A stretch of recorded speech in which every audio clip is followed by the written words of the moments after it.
Recent ಆಗಿ ಕರಾವಳಿ ತೀರದಲ್ಲಿ ರಿವೆಂಜ್ಗೆ ರಿವೆಂಜ್ ಅಂತ ಕೊಲೆಗಳ ಮೇಲೆ ಕೊಲೆ ಆಗ್ತಾನೆ ಇವೆ. ಇದನ್ನ ಹೀಗೆ ಬಿಟ್ರೆ ಕರಾವಳಿ ತೀರದಲ್ಲಿ ಎರಡು ಸಮುದಾಯದ ನಡುವೆ ಕೋಮುಗಲಭೆ ಹತ್ತಿ ಹುರಿಯೋದಂತೂ ಗ್ಯಾರಂಟಿ ಅಂತ ಅಲ್ಲಿನ ಪೊಲೀಸರು 36 ಜನರನ್ನು ಗಡೀಪಾರು ಮಾಡ್ತಿದ್ದಾರೆ. ಅಂದ್ರೆ ಊರೊಳಗಡೆ ಇವರು ಯಾರೂ ಇರಬಾರ್ದು, ಊರಲ್ಲಿ ಇರೋದಕ್ಕೆ ಇವರೆಲ್ಲ ಅರ್ಹರಲ್ಲ ಅಂತ ಅಲ್ಲಿನ ಪೊಲೀಸರು ಈ 36 ಜನರನ್ನ ಊರಿಂದ ಹೊರಗೆ ಹಾಕ್ತಾ ಇರೋದು.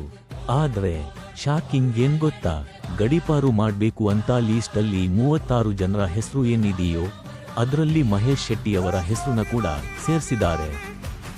ಅವರನ್ನ ನೋಡಿದ್ರೆ ನಿಮ್ಗೆ ಅನ್ಸ್ಬೋದು ಇವರು ಯಾವಾಗ ನೋಡಿದ್ರು ಕೇಸರಿ ಶಾಲ್ ಹಾಕೊಂಡು ಧರ್ಮದ ಪರ ಹೋರಾಡ್ತಾರೆ ಅಂತ. ಆದ್ರೆ ಅವರು ಜಾತಿ ಧರ್ಮ ಅಂತ ಕೋಮುಗಲಭೆ ಮಾಡೇ ಇಲ್ಲ. ನೀವೇ ನೋಡಿರ್ಬೋದು ಸೌಜನ್ಯ ಕೇಸ್ನಲ್ಲಿ ನ್ಯಾಯದ ಪರ ಹೋರಾಡಿದ್ರು ಅಂತ. ಏನೇ ಆಗ್ಲಿ ಈ ಸಮಾಜದಲ್ಲಿ ನ್ಯಾಯಕ್ಕೆ ಬೆಲೆನೇ ಇಲ್ಲ ಬಿಡಿ.